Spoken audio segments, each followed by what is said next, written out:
Bonjour, c'est Jean Descartes. Aujourd'hui, dans cet épisode bonus, je vous raconte un moment révélateur de la vie politique de Léon Blum. Actuellement, on dit beaucoup que notre époque est marquée par la violence politique. Mais saviez-vous qu'en 1936, le député Léon Blum avait été agressé dans la voiture d'un collègue et que, blessé à la tête, il faillit être lynché ? C'est la rencontre des contraires, des adversaires, des ennemis. À Paris, le 13 février 1936, vers midi, une foule dense et silencieuse est bloquée à l'angle du boulevard Saint-Germain et de la rue de l'Université. Des étudiants et ce qu'on appelle les camelots du roi, c'est-à-dire les partisans monarchistes et les soutiens de la droite défendus par le journal et les idées de l'Action française, sont rassemblés en silence. Ils portent des brassards noirs.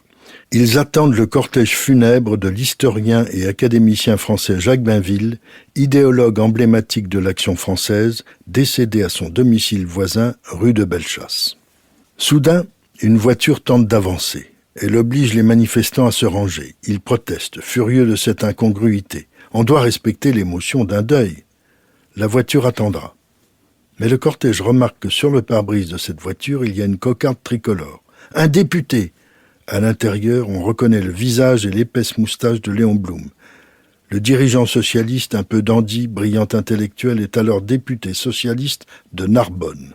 La voiture est celle de son collègue Georges Monnet, député de l'Aisne, qui raccompagne Blum chez lui dans l'île Saint-Louis.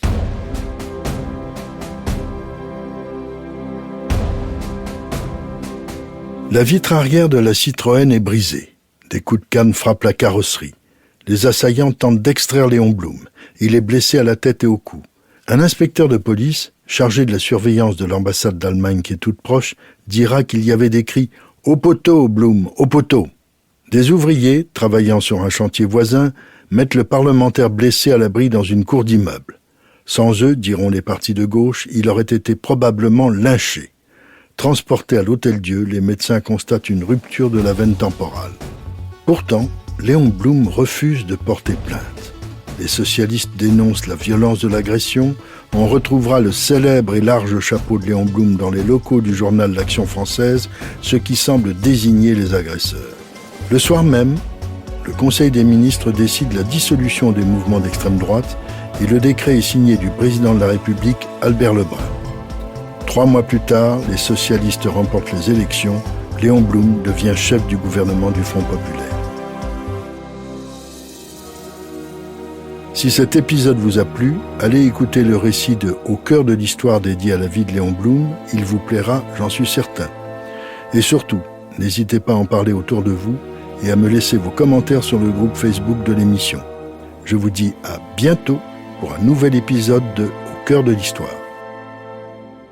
Au cœur de l'histoire est une production Europe 1 Studio. Ce podcast est écrit et présenté par Jean Descartes. Il a été réalisé par Guillaume Vassaux. Pour ne rater aucun épisode, abonnez-vous sur Apple Podcasts ou vos plateformes habituelles d'écoute.